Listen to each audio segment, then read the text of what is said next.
유네스코 문학창의도시 원주 문학의 달 보이는 라디오 지금부터 시작하겠습니다. 안녕하세요. 저는 이번 문학의 달 보이는 라디오의 사회를 맡은 조국인입니다. 반갑습니다. 원주가 유네스코 문학창의도시로 지정된 것을 기념하여 지정된 10월 문학의 달, 유네스코 문학창의도시 원주 보이는 라디오도 문학의 달에 진행되는 다양한 프로그램 중 하나입니다. 1년 만에 다시 여러분들을 찾아뵙게 되었는데요. 이번에도 작년과 동일하게 3회차에 걸쳐 다양한 이야기를 나눌 예정입니다. 그런데 작년과 달라진 점도 조금 있는데요. 작년에는 유네스코 문학창의도시가 무엇인지, 원주와는 어떤 관계가 있는지, 문학 산업과 관련한 내용처럼 유네스코 문학창의도시와 관련하여 전반적인 이해를 돕는 내용이었다면 올해는 조금 더 심화된 내용으로 이야기를 나누고자 합니다.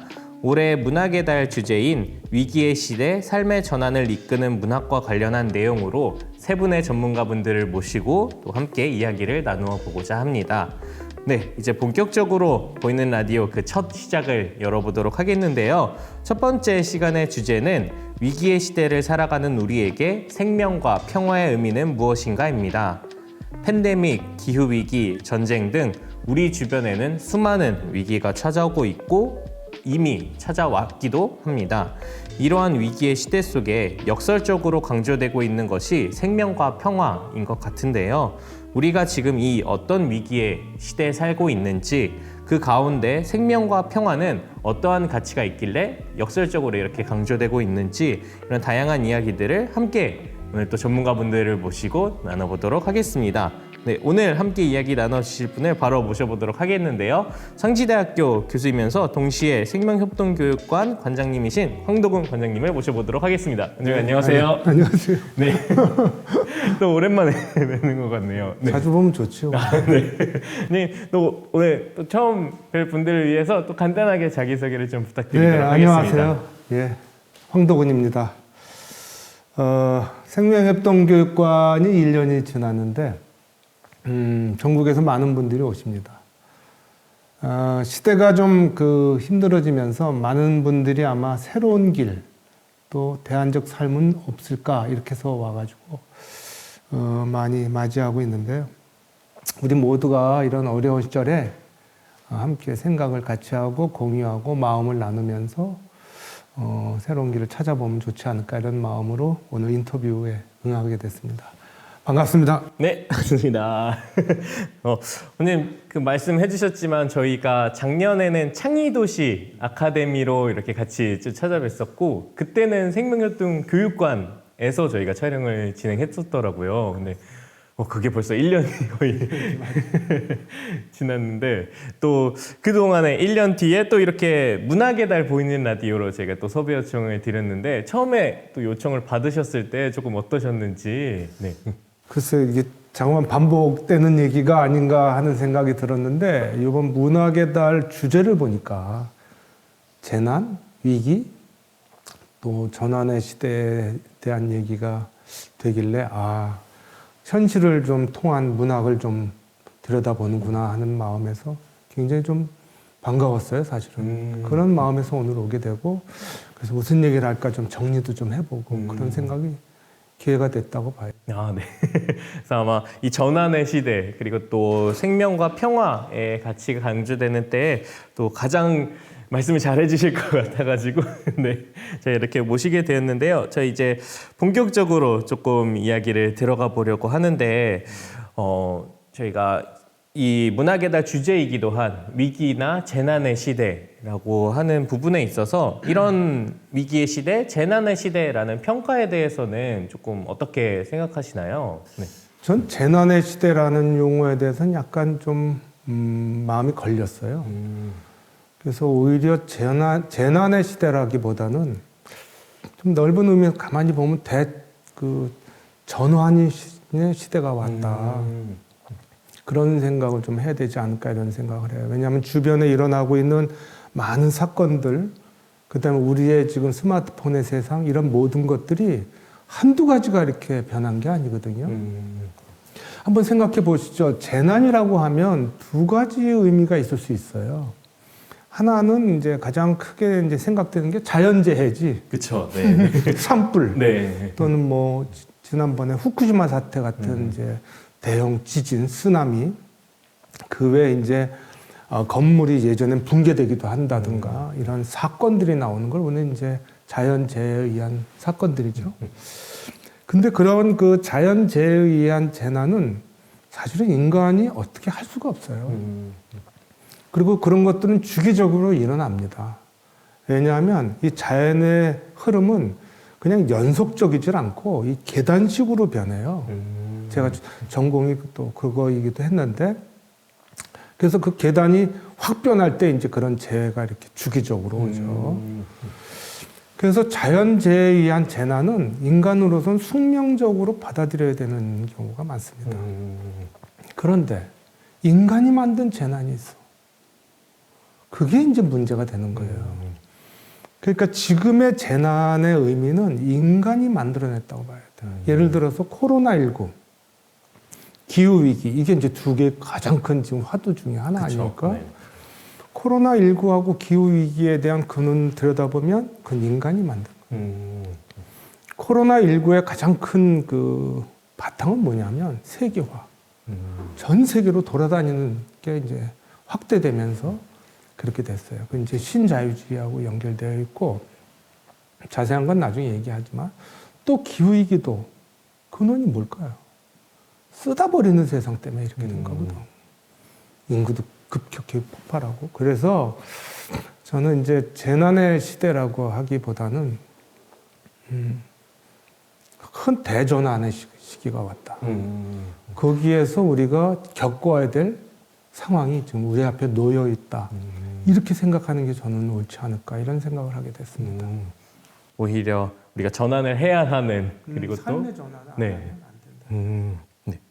그래서 앞서도 조금 두 가지 측면으로 어떤 자연으로 인한 우리가 어떻게 보면 어쩔 수 없이 찾아오는 그런 자연재해로 인한 재난 그리고 또 인간이 만들어낸 재난 이렇게 두 가지 측면으로 말씀해 주셨는데 그러면은 그 원장님께서는 자연으로 인해 발생된 재난보다는 인간으로 인해 발생한 재난이 더 조금 크고 심각한 지금 상황을 이야기한다고 생각해 주시면 될 것 같은데 그러면은 그것이 사실은 인간이 그렇게 재난으로까지 결과를 낳게 된 가장 큰 요인은 좀 어디에 있다라고 보시나요? 그거는 그 인간의 역사에서 드러나는데요. 예를 들어서 한번 생각해봐요. 예수님이 태어났을 때 인구가 2억 5천도 안 됐어요. 근데 그게 5억에 대한 2배가 될 때 1600년 걸려. 근데 이제 그러다가 다시 인구가 이제 그 늘어나기 시작할 때를 가만히 보면 1800년도에 이제 산업혁명이 시작하면서부터 이제 이 성승이 시작이 돼요. 그 지금부터 120년 전인 1900년도에 인류의 그 인구는 13억, 14억뿐이 안 됐다고. 근데 지금 몇 억이에요? 80억이지. 그렇죠. 급격히 늘어난 거예요. 그 모든 원인에 이제 그 안에 있는데 결국엔 뭐냐면 인류의 그 가장 중요한 파라미터가 됐던 건 산업혁명. 근데 이 산업혁명하고 지금의 그 위기하고 무슨 관계가 있느냐 이렇게 보실 수 있는데 그 근원을 한번 들어가 보면 언제냐면 지금부터 100년 전에 유럽에서는 전쟁이 났어요. 그게 1914년에 1차 세계대전이 일어나. 근데 그 배경을 가만히 보면 영국이 산업혁명으로 전 세계를 다 지배해. 그래서 해가 지지 않는 나라 이렇게 되고 그렇죠. 그걸 쫓아서 프랑스, 독일 뭐 이런 나라들이 다 이제 세계를 나가서 식민지의 시대라고 그래. 그걸 제1차 세계화라고 그래. 1차 세계화. 다 세계로 돌아다니면서 다 약탈하고 뭐 이렇게 되지, 중국. 근데 그 당시에 어떤 일이 있었나 가만히 보세요. 그래서 1차 세계대전이 14년에 일어났는데 끝날 때가 18년에 끝나, 4년 동안. 처음에 그러니까 이제 돈을 많이 버니까 제국이 된 거야. 그러니까 이게 힘겨루기 하기 시작한 거죠. 그래서 처음에는 작은 전쟁이었는데 나중에 물자가 엄청나게 들어와서 큰 전쟁이 벌어져. 근데 그 당시에 따발총이 생기니까 참호를 파요. 참호가 한 700km 이상 이제 판다고. 왜냐면 숨어야 되니까. 네네. 근데 생각해봐요. 어떤 한 해, 5년인가 1년 내내 비가 왔대. 한 달만 빼놓고. 그러니까 참으면 어떻게 돼? 물이 차지. 그렇죠. 네. 그럼 거기에 병사들은 이제 병이 들기 시작해. 이제 바이러스가 발생한 거지. 그 전쟁이 끝나고 다 본국으로 돌아가요. 그게 팬데믹이었던 거예요. 그게 스페인 독감이야. 몇 명 죽었는지 아세요? 거의 1억 명 가까이 죽었어요. 그 당시 인구가 15억 가까이 왔는데. 그러니까 사실은 이 팬데믹이라고 하는 바이러스는 자연은 언제든지 있어요. 그 조건이 만들어지면 발생하고 그리고 그거를 퍼뜨리는 거지 인간들이. 그래서 무참히 이제 일어났어. 그러니까 결국엔 이 팬데믹이라고 하는 것의 가장 키워드의 바탕은 세계화야. 그게 퍼지게만큼 있는 거지. 그리고 그 퍼지는 세계화는 항상 그 밑에 뭐가 있냐면 산업혁명이라는 물건 팔아 돈 벌러 다니는 거지 한마디로. 근데 그게 다시 지금 온 거예요. 그리고 2차 우리 코로나19의 바탕은 뭐였을까? 그 전에 뭐 인플루엔자가 막 터졌잖아 계속. 사스도 있고. 그 바닥이 뭔 줄 아세요? 2차 세계화가 시작된 거야. 그게 신자유주의, FTA 뭐 이런 것들이야. 막 팔겠다고. 그러니까 전 세계가 막 돌아다니는 거지. 거기서 바이러스가 가만히 있지 못하고 퍼지는 거예요. 그러니까 이게 사실은 역사의 흐름의 한 단면이에요. 그리고 그럼 이제 코로나19라고 하는 것은 인간이 만들어낸 세계화의 결과물이에요. 대가지, 대가. 그렇죠. 어떻게 보면. 항상. 그리고 기후위기라는 것도 가만히 보세요. 간단해. 쓰다 버리는 세상이거든. 너무 많이 쓰잖아. 게다가 인구가 급속히 폭발했어. 자연이 견딜 수 있겠어? 그 대가를 우리가 치르고 있는 거야. 그러니까 결론적으로 얘기하면 지금의 대전환의 기본, 또 위기의 시대, 재난의 시대는 사실은 이 자본주의의 한계에 와 있다. 쓰다 버리는 세상은 이제 그만해야 된다. 그것이 가장 중요한 핵심인 것 같아요. 그리고 산업혁명 이후에 어쨌든 대량으로 생산해내고 어쨌든 대량 생산하니까 팔 곳이 있어야 되니까 말씀하셨던 것처럼 팔로 이제 전 세계 곳곳으로 이제 거기서 핵심이 뭐냐면 계속 팔다가 근데 더 안 팔려요. 포화 상태가 되지. 그럼 뭐가 생기냐면 공황이 생겨. 지금 그러는 거거든. 그러면 더 문제가 뭐냐면 이 업자들은 무슨 생각을 하냐면 다 태워버리자 이런 생각을 해. 그게 전쟁인 거야. 아주 위험한 발상들이지. 그러니까 이걸 전환을 시키지. 생각을 전환 안 하면 이 위기는 해결될 수가 없어. 그게 어떻게 보면은 우리가 지금 생각하는 재난이 그러한 연속성을 가지고 계속 악순환처럼 그렇지. 지금 우크라이나 사태도 그 중에 하나예요. 그 대만에도 이상한 일이 벌어지고. 그렇죠. 네네.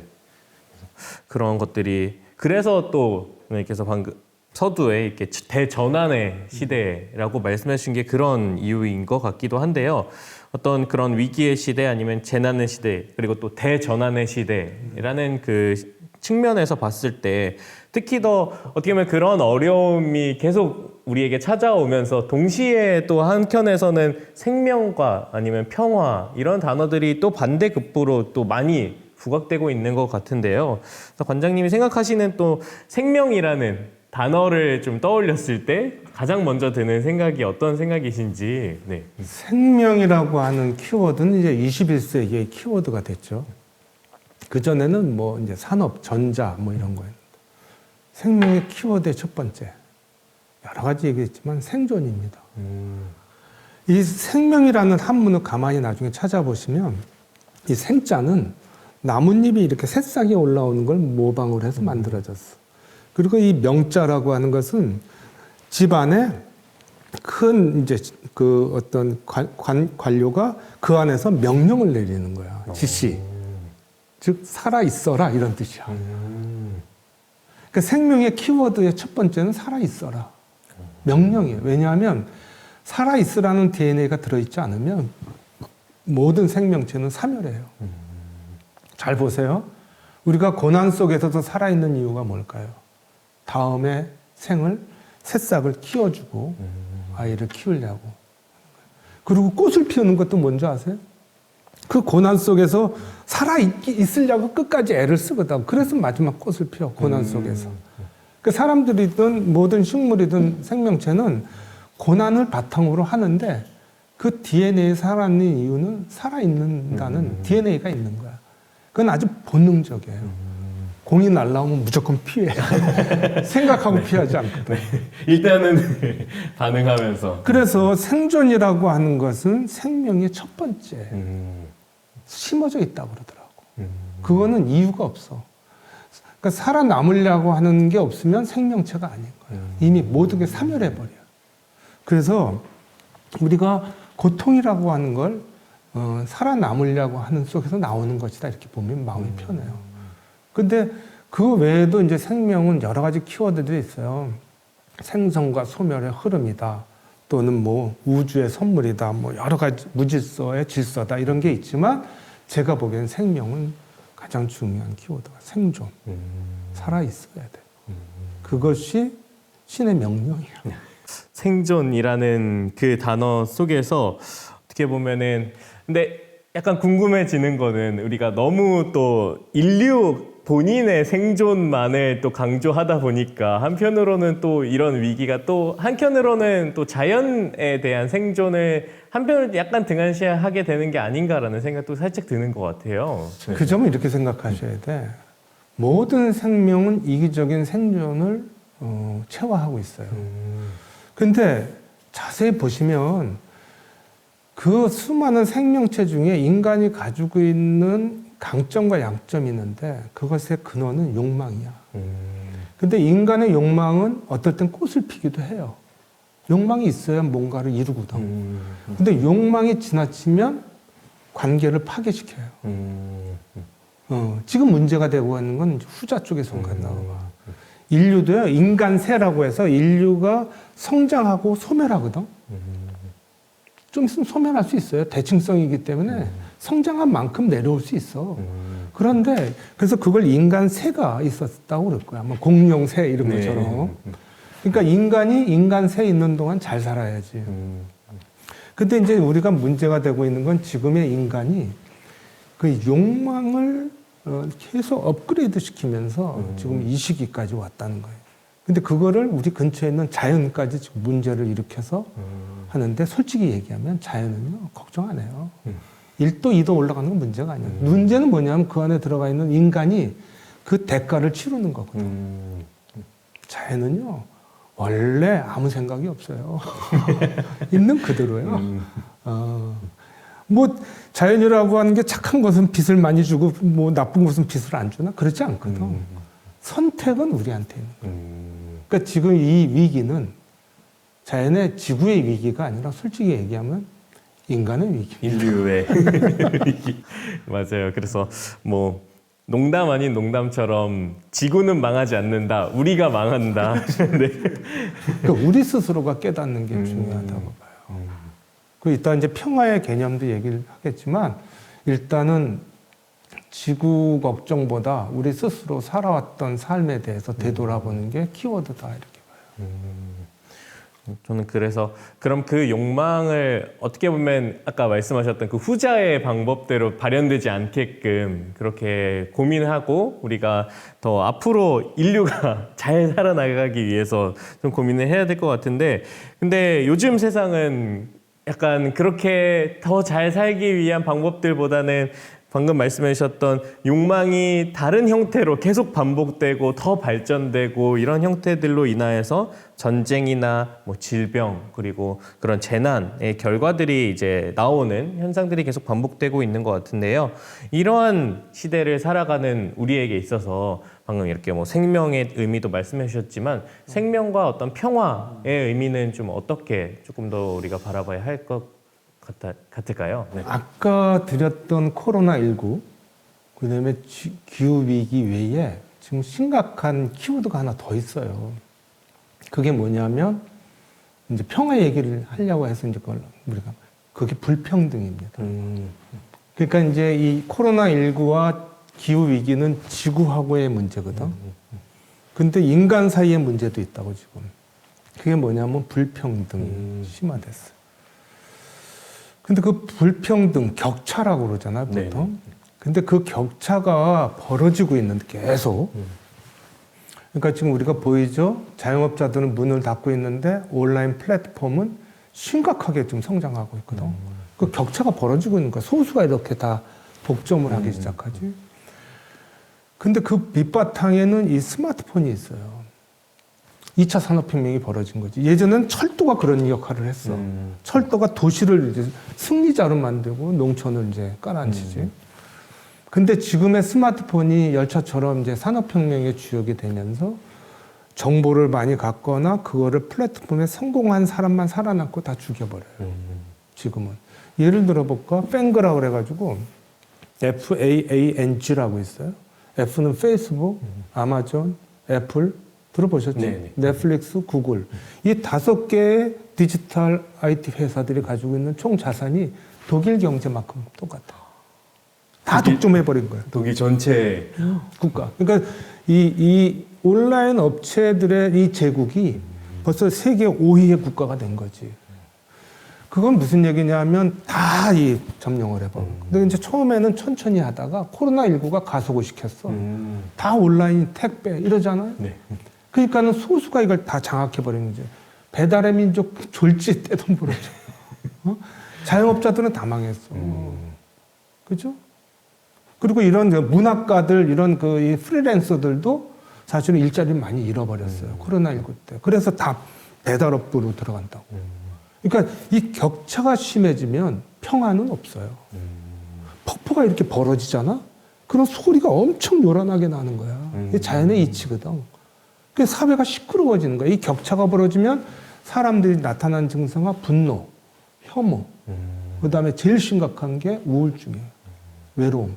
그래서 최근에 나온 책을 보면 고립의 시대라는 책이 있어. 지금 이 산업혁명이 일어난 우리 대가가 사람들을 다 고립시킨 거야. 다 SNS를 쳐다보는 거지. 그래서 자기 영역에서 못 빠져나와. 그것만 맨날 밤마다 그걸 들여다보니까. 그러니까 지금 이런 문학의 달이라든가 사람들하고 그 관계를 다시 찾으려고 하는 건 매우 중요한 일이에요. 제가 아까 평화 얘기하고 싶다 그랬잖아요. 평화가 되려면 격차가 줄어야 돼. 이 격차가 늘어난다는 건 기울어진 운동장과 똑같아. 그럼 뭘 갖다 놔도 다 시끄러워지는 거야. 그러면 평화의 가장 중요한 건 이걸 균형을 맞춰줘서 평평하게 해줘야 되거든. 그러니까 사실은 누군가는 이 기울어진 운동장, 즉 격차를 줄여주는 역할을 해야 돼. 특히 경제적인 것도 좋지만 심리적으로도. 심리적으로 얼마나 속상한데. 자기는 잘못한 게 없는데 나락으로 떨어진 거거든. 그래서 사실은 문학이든 철학이든 현실을 바탕으로 하지 않으면 사람들한테 공감을 얻을 수가 없어요. 그거를 사람들로부터 위로해줘야 된다고 지금. 그래야 평화가 돌아온다는 그렇게 봐요. 그러면 그 가운데서 어떻게 보면은 또 문학의 역할, 그다음에 그 격차, 그리고 요즘엔 참 그런 얘기가 많은 것 같아요. 말씀해 주셨던 것처럼 고립, 그리고 어떤 관계가 깨져버린 그런 가운데서 굉장히 파편화된 사회로서 반복되게 되고, 네. 그래서 그 가운데서 어떤 서로 간의 그 의견을 나누는 것조차 쉽지 않고, 그다음에 내 영역에 있는 이들과의 얘기로만 통하다 보니까 어떤 서로 간의 공동체로서 하나가 된다라는 생각들보다는 오히려 갈등과 어떤 다툼의 요인으로서 더 많이 작용하게 되는 그런 부분들이 많은데, 방금 말씀해 주셨을 때 그 격차가 벌어지다 보니까 그것이 어떤 폭포의 소리가 큰 것처럼, 그렇기 때문에 더 그런 갈등과 어떤 다툼이 더 많이 발생되는 게 아닌가라는 생각이 좀 들더라고요. 네. 그러니까 예를 들어서 우리가 그런 것 같아요. 지금 정치도 그렇지만 개인과 개인의 관계도 잘못 특권 들이면 엄청 날라와요. 그러니까 그거를 서로 간의 문제가 아니라 지금 이 시대의 대전환의 시기에 우리가 놓여서 그래요. 옛날에 산업혁명이 영국에 일어났을 때 사람들은 그랬대. 천지개벽을 한다. 왜냐면 갑자기 농촌이 그 공장이 쫙 들었으니까 깜짝 놀라잖아. 그리고 기차가 들어오고. 그러니까 사람들이 세상이 갑자기 바뀌어버렸다 그래요. 그런데 그때는 기계잖아, 기계. 뭐 철도를 놓고 시간이 걸려. 지금 정보는요, 속도가 10배가 빨라. 그렇죠. 한순간에 갑자기. 은행도 카카오뱅크가 지금 1,500만 명이 이용자거든. 그러니까 한순간에 모르는 사이에 변해버렸어. 몇 년 사이에. 그 스티브 잡스가 들고 나온 게 2007년이니까는 10여 년 만에 그랬단 말이야. 그러니까 사람들이 얼마나 혼동이 되겠어. 정신이 없지. 휩쓸려 가니까. 그래서 이럴 때 사람들의 모든 관계가 뒤죽박죽 복잡해지기 시작해요. 그래서 저는 지금 이 새로운 길들을 제시할 필요가 있어. 왜냐면 대체로 이런 상태가 되면 돈이 많거나 적거나 속 안에 이 허한 그 외로움이 강해요. 돈 많은 사람들은 유산 때문에 싸워. 그러니까 이런 문화, 그동안 이제 별로 중요시 보이지 않았던 철학, 정신, 그 다음에 돌봄, 뭐 이런 거 있잖아요. 이런 것들이 별게 아닌 것 같아도 이렇게 위기의 상황이 닥치면, 그러니까 그 건물이 막 높이 막 올라가잖아. 그럼 그늘도 깊어지거든. 어두워진다고. 그때 그 등불이 작은 것 같은데 그게 이제 환하게 등대가 될 수가 있는 거야. 그런 데서 위로를 받는 거지, 사람들이. 그래야 아마 생명의 근원 또는 평화의 씨앗처럼 그게 이렇게 등불처럼 생기지 않을까. 그러니까 그 길을 위해 가는 분들이 지금 문학의 달을 준비하는 거 아닌가 이런 생각이에요. 네. 그러면은 어떤 이런 위기의 시대 그리고 서로 간의 소통이 단절되면서 그 마음의 어떤 그늘이 깊어가는 때에 네. 어떤 문학이나 철학 이런 것들의 역할은 그들에게 어떤 작은 등불의 씨앗을 이제 심어줌으로써 이제 서로 간의 심리 간의 격차들을 조금 해소하고 그것이 결국에는 궁극적으로 평화로 가는 그리고 생명의 어떤 씨앗을 또 틔우는 하나의 계기로서 좀 역할을 할 수 있지 않을까라고 말씀해 주신 것 같습니다. 그래서 그런 가운데서 조금 더 그러면은 그 씨앗을 어떻게 던질 수 있을지에 대해서 조금 더 구체적으로 조금 말씀해 주실 수 있을까요? 네, 저 같은 경우는 그래서 생명협동교육관에서 이제 그런 생각을 갖게 됐어요. 인간에게 행복은 이제 무엇일까라고 하는 여러 가지 이제 그 논의들이 있었어요. 근데 결국엔 수많은 사람들 결론은 거의 비슷해. 관계예요. 좋은 관계. 그러니까 사람들이 지나가면서 자기한테 따뜻한 말 한마디 해주고 어려울 때 도와주고 아주 간단한 거지. 그 사람을 못 잊어요. 그래서 관계로 회복하는 일이 아주 중요하거든. 온라인 관계 말고도. 네. 그래서 저희들이 지금 그 생명협동교육관은 이제 그런 일들을 하지. 관계는 이제 크게 두 가지가 있는데 하나는 사람과 사람의 관계. 그 다음에 하나는 사람과 이 환경, 이제 자연이 되겠지.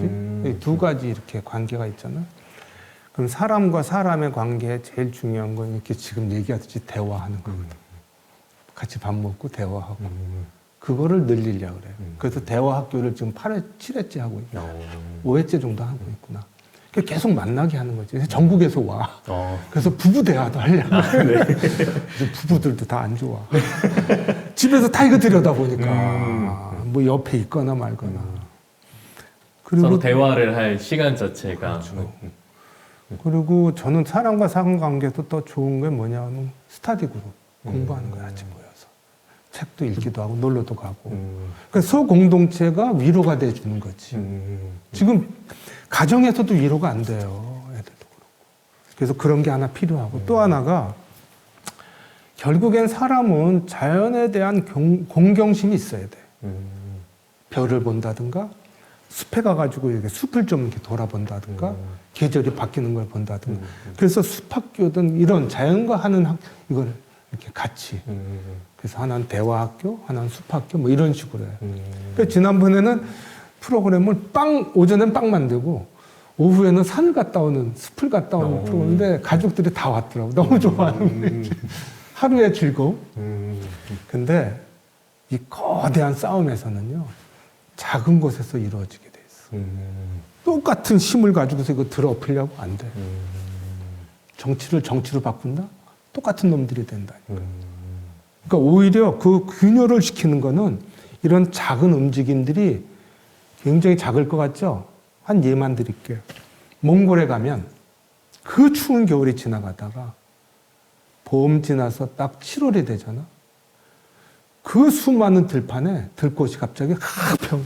그러니까 이런 기운이 조금씩 있다 보면 전국에서 퍼질 가능성이 있어요.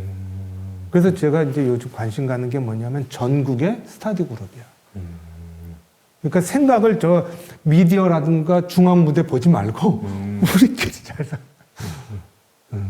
그래야 사람이 바뀐다. 그게 예전에 스칸디나비아가 있는 국가들이 그렇게 바뀌었대요. 지금 정치는 못 바꿔.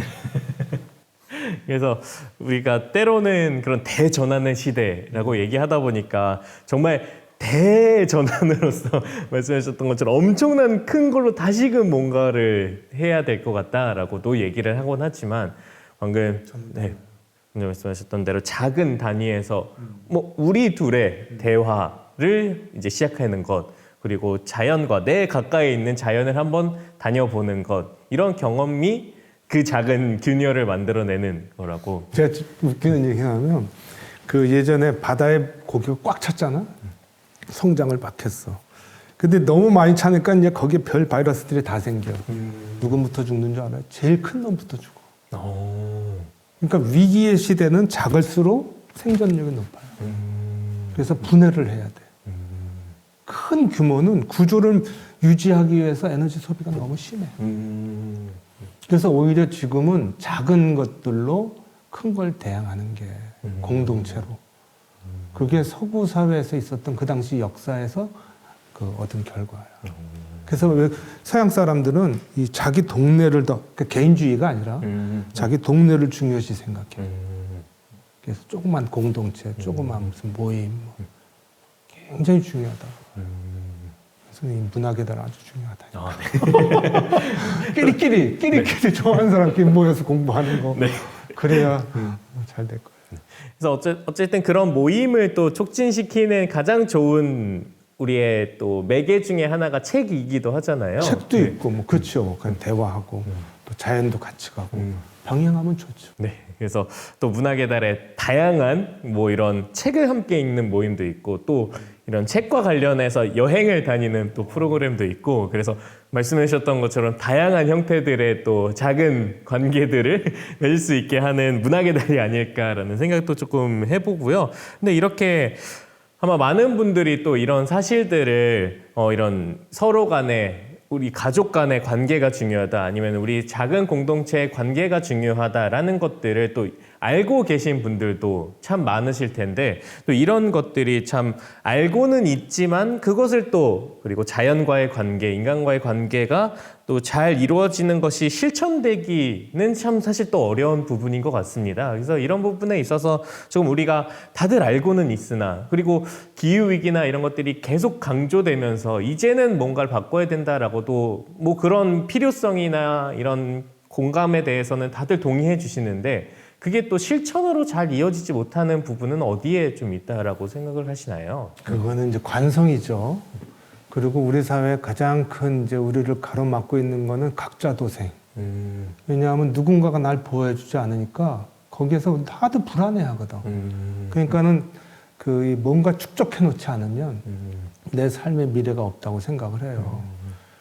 근데 이제 그게 사실 생각의 문제거든. 그 이슬람의 가장 이제 대단한 힘은 뭐냐면 이슬람 다 부정적으로 보는데 5가지의 그 이슬람 사람들이 지켜야 될 게 있어요. 알라를 믿고 메카를 가고 뭐 5번 절하고 2가지가 있는데 하나는 몸을 정화시키기 위해서 그 라마단 하죠. 근데 마지막으로 생각을 갖다가 정화시키기 위해서 자선, 자카트라고 하는 걸 베풀어요. 베푼다고. 그래서 그 마음에서 얘기는 뭐냐면 자기 주변에 굶는 사람 없게 하라는 거야. 그게 명령이야. 그건 네 돈 아니니까 굶는 사람이 없게 하라는 거거든. 그러한 생각의 전환을 하잖아요. 그러면 사회는 다시 평형을 이루기 시작하고 다시 꽃을 펴요. 전쟁에서도요, 꽃은 펴요. 너무 두려워할 건 없어. 기후위기든 코로나가 되든 뭐든. 어디선가 꽃을 피는 걸 보잖아? 그건 쫓아가게 되어 있거든. 따뜻한 사람은 옆으로 이게 향기가 퍼져나가. 그러니까 그러한 운동을 우리가 그러니까 생각을 바꾸는 거지. 걱정하지 마라. 혼자 아니다. 같이 갈 수 있다. 각자 도생하려고 너무 괴로워하지 마. 이런 거거든. 젊은이들도 다 각자 이렇게 개별화되잖아요. 그렇죠. 그러니까 그러한 운동을 하면 운동이 세상을 바꾼다. 생각의 변화가 세상을 바꾸거든. 아유, 나머지는 안 돼요. 생각이 안 바뀌면 예, 바뀌지 않은 상태에서 뭔가를 해봐요. 그냥 하려고 한들 그냥 제자리에서 움직이지. 그리고 또 방금 말씀해 주셨던 것처럼 누군가 옆에서 그렇게 또 얘기해 줄 수 있기 위해서는 아까 계속 강조해 주셨던 그 관계가 또 이루어지고 또 내 안에서의 작은 관계들이 계속 만들어져야 또 옆에서 각자 도생 안 해도 된다라는 얘기를 해줄 수 있을 것 같아요. 근데 그런 관계가 없으면은 그런 얘기를 할 수 있는 기회조차도 조금 주어지지 않기 때문에 계속 강조해 주셨던 어떤 작은 그게 실천이라고. 관계들 그리고 또 내가 그 내 가까이에 있는 자연을 경험할 수 있어야 그런 것들을 다시 한번 돌아볼 수 있기 때문에 어떤 생각의 전환 그리고 그것이 이루어지기 위해서는 작은 그 관계들을 좀 회복해 나가는 것이 또 중요하지 않을까라는 생각이 들고요. 또 그런 가운데서 또 이런 쭉 말씀해 주신 가운데서도 조금 드러난 부분이 있긴 하지만 우리가 이런 어렵고 힘든 상황 속에서는 사실 그런 생각의 전환을 하기가 좀 어려운 것 같아요. 그래서 계속 좀 어려운 생각들, 좀 부정적인 생각들 이런 데 빠지기 마련인데 그럼에도 불구하고 그런 어떤 꽃이 핀다라는 어떤 꽃이 피고 있다라는 희망이 우리에게 또 그런 부분에서 중요할 것 같은데 또 그런 부분이 우리에게 필요한 이유는 또 무엇이고 또 희망이 우리에게 주는 의미는 또 어떤 게 있을까요? 희망의 기운은 아까 말씀드렸던 생명의 기본 키워드, 생존이거든. 누구나 살아야 돼. 아무리 힘들어도. 그러면 희망이 없이 어떻게 살까? 2차 세계대전 아무리 그 어려운 궤토에서도 희망을 찾았거든. 그건 생각의 방법이야. 아무리 잘 사는 집안에도요, 생각이 안 되면 굉장히 불행해. 관계가 끊어지면. 그 지옥이거든. 그러니까 걱정 안 해도 된다는 거야. 나는 우리가 희망을 키울 수 있다. 그리고 멀리서가 아니라 바로 옆에 있는 사람과 실천하는 거지. 내 옆에. 그리고 가능하면 배고프고 힘들고 어려운 사람들 편에 서주는 거고. 그게 나는 우리가 생각이 깊은 사람들의 모든 공통된 이치예요. 문학도요, 아무리 글씨를 뛰어나게 쓰는 게 중요한 게 아니야. 그 시대에 힘들고 어려운 사람들을 마음으로 대변해 주는 거거든. 그럴 때 그 문학이 꽃을 핀다고. 그렇지 않고 혼자서 매일 아름다운 시나 쓴다고 그 사람들의 감명을 줄까? 그러니까 결국에는 우리는 옆에 있는 사람들하고 같이 살 수밖에 없어요. 그리고 멀리 있는 사람은 잠시 갔다 올 뿐이거든. 난 가까운 사람하고 잘 지내고 싶어. 그들을 좀 더 신경 써주고. 쉬운 일은 아니야, 근데. 그렇죠. 그것도 쉬운 일은 아니야. 왜 상처받거든. 그래도 우리가 그거를 이렇게 따뜻한 기운을 받아야 살맛이 나지 않을까. 그게 생존이지 않을까 생각을 합니다. 네. 두서 없는 얘기였어요. 아니 그러면서 아까 생각의 전환에 어떻게 보면은 한 가장 중요한 단초가 될 수 있는 게 희망을 우리가 갖는 것 그거부터가 또 시작이지 않을까라는 생각을 하고요. 오늘 이렇게 굉장히 우리의 위기의 시대가 찾아온 이유 그리고 어떤 위기 시대에 살고 있는지 그리고 그것들을 조금 해결해 나가는 과정에서 생명과 평화 그리고 우리가 또 실천할 수 있는 방안들은 무엇일지에 대해서 좀 많은 이야기를 해주셨던 것 같은데 원장님 혹시 끝으로 한 말씀 해주실 수 있을까요? 저는 올해로 원주에 온 지가 34년째입니다. 제 고향은 이제 의정부였지만 지금은 여기 와서 8명의 이제 식구를 이루게 됐는데 참 아름다운 곳이다 이런 생각을 해요. 왜냐하면 적당히 변방에 있고 여기는 지방색이 없고 모든 사람들이 와가지고 희노애락을 같이 느끼는데 그래도 전반적으로 좋은 분들이 많은 것 같아요. 그래서 지역에 있는 분들끼리 관계를 이렇게 해나가면서 하나하나 이렇게 희망의 불꽃을 키우다 보면 저는 분명히 전국에서 세계에서도 이렇게 들여다보는 사람들이 늘어나지 않는가. 저는 요즘 교육관에 보면 그런 느낌을 찾아와요, 많이. 오늘도 저녁에 누가 찾아오는데 쉬러 온다는 거야. 쉬러. 그런 고마운 거 아닌가. 그래서 그런 마음이 좀 풍족한 그런 곳이 원주가 됐으면 좋겠고 10월이 되면 항상 이 문학의 달이 사람들을 더 따뜻하게 해줬으면 좋겠다. 그런 생각을 합니다. 고맙습니다. 네. 오늘 또 이렇게 저희 보이는 라디오 올해 첫 시작을 열어주신 홍동훈 관장님 또 출연해주셔서 감사합니다. 네, 감사합니다. 네, 고맙습니다. 네, 유네스코 문학창의도시 원주 문학의 달 보이는 라디오 2020년의 시작을 함께 열어보았습니다. 위기의 시대 속에 우리에게 생명과 평화의 의미가 무엇인지 다시 한번 생각해 보게 되었고요.